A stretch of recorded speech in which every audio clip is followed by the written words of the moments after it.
وہ کچی سڑکیں، وہ ماحول آج وہ آپ کو نظر نہیں آ رہا۔ جہاں کچے مکان تھے جن کے اوپر چھت کھجور کے پتوں کی پڑی تھی، وہاں عالی نصب پلازے آپ کو نظر آتے ہیں، فلک بوس آپ کو ہوٹل نظر آتے ہیں۔ وہ کچی سڑکیں آج آپ کو وہاں دکھائی نہیں دیتی، وہاں تارکول کی بچھی ہوئی سڑکیں دکھائی دیتی ہیں، خوبصورت پتھر لگے ہوئے آپ کو نظر آتے ہیں، وہ ممیاتی ہوئی بکریاں، وہ جگالی کرتے ہوئے اونٹ آج آپ کو وہاں دکھائی نہیں دیتے، وہ ماحول آپ کو نظر نہیں آتا۔ تو پرانا مدینہ اگر ڈھونڈنے نکلیں بھی تو ظاہر ہے اگرچہ ان پختہ اور خوبصورت عمارتوں کے اندر بھی عکس جمال محمد کا پڑ رہا ہے، لیکن وہ پرانا دور اگر آپ تلاش کرنا چاہیں تو وہ آپ کو وہ چیزیں نہیں ملتی۔ لیکن جب آپ احد پہ جاتے ہیں تو میں دوستوں کو کہتا ہوں اس احد کو جی بھر کے دیکھ لو، اس پہ ڈائریکٹ میرے حضور کی نظریں پڑی ہوئی ہیں، یہ بدلا نہیں، یہ 14 صدیوں سے جیسا تھا آج بھی ایسا ہے، اس پہ میرے حضور کی نظریں ڈائریکٹ پڑی ہوئی ہیں، اور آقا کریم علیہ الصلوۃ والسلام نے اس کو یوں دیکھا ہے۔ تو یہ احد حضور سے محبت کرنے والا ہے، حضور سے پیار کرنے والا ہے، اور اس پیار کی وجہ سے یہ پتھر قیامت کے دن جنت میں جائے گا، یہ پہاڑ جنت میں جائے گا۔ یار اگر ایک پہاڑ حضور سے پیار کر لے تو وہ مکین جنت بن جاتا ہے، اور اگر حضور کا غلام ایک عاشق حضور سے محبت کرے تو اللہ اس کو کتنے درجے عطا فرمائے گا۔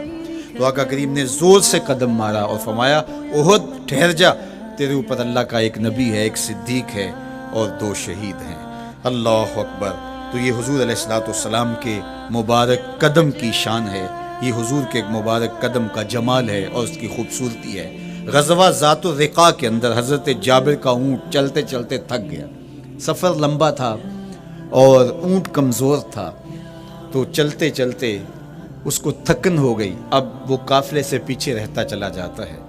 تو اس نے حضور کی خدمت میں عرض کی، یا رسول اللہ یہ اونٹ تھک گیا ہے اور میں قافلے کے ساتھ چل نہیں پا رہا۔ تو آقا کریم علیہ الصلوۃ والسلام نے اپنے مبارک قدم سے اس اونٹ کو ٹھوکر لگائی، فنشط حتی کان ما یملک زمامہ، حضرت جابر کہتے ہیں اس کی لگام سنبھالی نہیں جاتی تھی، اتنا تیز چلتا تھا۔ یار جس کے قدموں کی ٹھوکر سے یہ توانائی آ جائے اس کے ہاتھوں کی توانائی کا عالم کیا ہوگا۔ تو اللہ نے صرف حضور کے مبارک قدموں کو صوری حسن ہی نہیں دیا تھا، مانوی جمال اور توانائی بھی عطا فرمائی تھی۔ حضور علیہ السلام کے چچا جناب ابو طالب کہتے ہیں کہ میں حضور علیہ السلام کے ساتھ تھا تو راستے میں ذی المجال کی منڈی آئی اور وہاں حالات ایسے تھے کہ پینے کے لیے پانی دستیاب نہیں تھا۔ تو میں نے کہا کہ عطشت ولیس عندی ماء، مجھے تو سخت پیاس لگی ہے اور پانی بھی پاس نہیں ہے۔ فنزل النبی صلی اللہ علیہ وسلم وضرب بقدمہ الارض فخرج الماء فقال اشرب، تو حضور نے اپنے مبارک پاؤں سے زمین پر ٹھوکر لگائی، چشمہ پھوٹ پڑا، اور آقا کریم نے فرمایا چچا پانی پی لیجئے۔ تو وہ پاؤں اگر زمین پہ لگے تو چشمے پھوٹے، اگر احد پہاڑ پہ وہ پاؤں پڑے تو اس کا زلزلہ جاتا رہے، اور اگر وہ کسی جانور کو حضور ٹھوکر لگائیں تو اس کے اندر اس قدر تیزی آ جائے کہ اس کی باغ سنبھالی نہ جائے، اتنا سریع رفتار ہو جائے، اب ان قدموں پہ کون قربان نہیں ہوگا۔ یار ان قدموں کو چومنے کے لیے جبریل بھی تو بے تاب دکھائی دیتے ہیں۔ معراج کی شب جب جبریل حاضر خدمت ہوئے، حضور محو استراحت ہیں، تو جبریل عرض گزار ہوئے مالک تیرا محبوب تو سو رہا ہے۔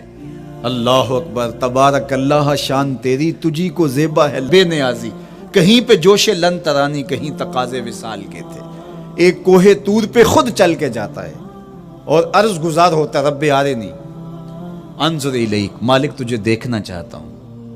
اللہ اکبر، سراپا چشم بنا ہوا ہے اور کہتا ہے مالک میں تجھے دیکھنا چاہتا ہوں۔ جواب کیا آتا ہے؟ لن ترانی، تم نہیں دیکھ سکتے، میرے جلووں کی تاب نہیں لا سکتے۔ ایک خود چل کے جا رہا ہے اور تقاضۂ رویت کرتا ہے، اور جواب آتا ہے لن ترانی، اور ایک سویا ہوا ہے چادر اوڑھ کے، اور جبریل کہتے ہیں محبوب اٹھیے، رب آپ کو بلا رہا ہے۔ تبارک اللہ، شان تیری تجھی کو زیبا ہے بے نیازی، کہیں پہ جوش لن ترانی، کہیں تقاضے وصال کے تھے۔ تو جبریل حاضر خدمت ہوئے، حضور استراحت میں ہیں، تو آواز آئی یا جبریل و قبل قدم ہے، میرے محبوب کے قدموں کو چوم لے۔ اب جبریل حضور علیہ السلام کے قدموں کو بوسے دے رہے ہیں کسی نے جبریل سے تصور کے عالم میں پوچھا، حضور کے قدم چومے، حضور کے تلووں کو بوسے دیے، بتا کیفیت کیا ملی؟ تو بولے نہ جنت کی کلیوں میں دیکھا مزہ جو محمد کی تلیوں میں دیکھا۔ وہ سرور وہاں جو نصیب ہوا۔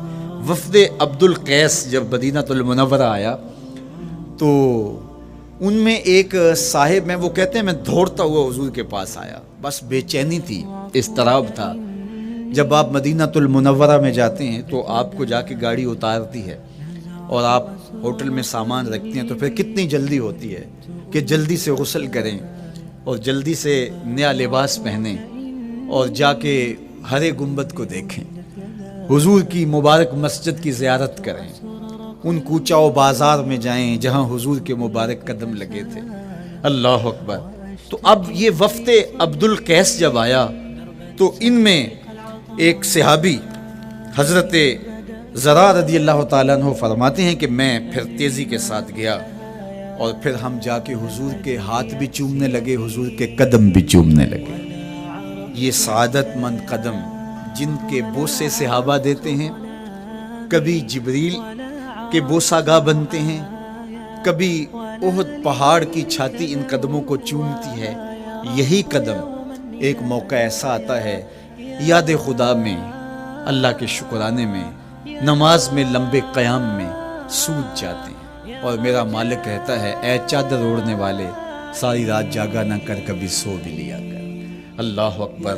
تو یہ حضور علیہ السلام کے مبارک قدموں کا جمال اور مبارک قدموں کا حسن اور خوبصورتی ہے۔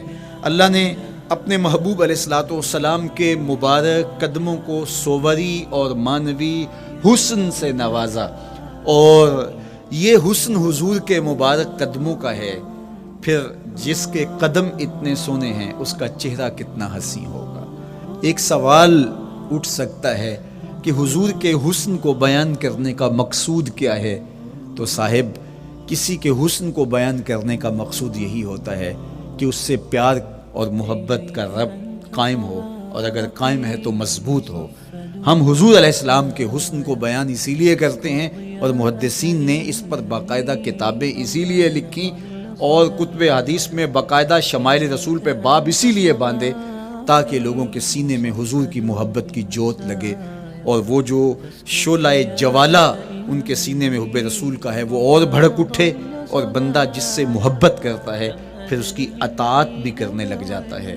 تو جو محبوب اتنا سونا ہے، اتنا جمال آفریں ہے، اور جس کے قدم اتنے سونے ہیں، پھر اس کے نقش قدم کو کیوں نہ تھام لیں، اس کے نقوش پا کو خضر راہ کیوں نہ بنا لیں، پھر ان کے اٹھنے والے قدموں پر اپنی زندگی کیوں نچھاور نہ کر دیں۔ اگر سر پہ رکھنے کو مل جائے نقش نال حضور تو کہیں کہ ہاں تاجدار ہم بھی۔ یعنی وہ قدم تو قدم رہا، اس قدم کی رعنائیاں، اس کی خوبصورتیاں، اس کا جمال اور اس کا حسن تو حسن رہا۔ جہاں وہ مبارک قدم لگا، جہاں وہ نقش لگا، اگر وہ نقش بھی سر پہ رکھنے کو مل جائے تو کہا کہ اگر سر پہ رکھنے کو مل جائے نقش نال حضور، حضور علیہ السلام کا قدم تو جزو بدن رسول ہے۔ حضور علیہ السلام کے مبارک قدموں میں وہ جو نالین تھی، اس نالین کا بھی نقش وہ اگر سر پہ رکھنے کو مل جائے تو ہم زمانے کے تاجدار کہلائیں گے، اور جن کے سر پہ حضور کا قدم آ جائے ان کا مرتبہ کیا ہوگا۔ تو یہاں اس نقش کو بھی دیکھیے، حضور کے مبارک قدموں میں جو نالین آیا اس کو نالین شریف کہتے ہیں۔ اس نال کو نال شریف یا ان نالین کو نالین شریف کہا جاتا ہے، اس لیے کہ وہ حضور کے مبارک جسم سے جڑ گئے، حضور سے ان کا ربط پیدا ہو گیا، وہ جزو بدن رسول نہیں ہیں، تو اس کا یہ مرتبہ ہے۔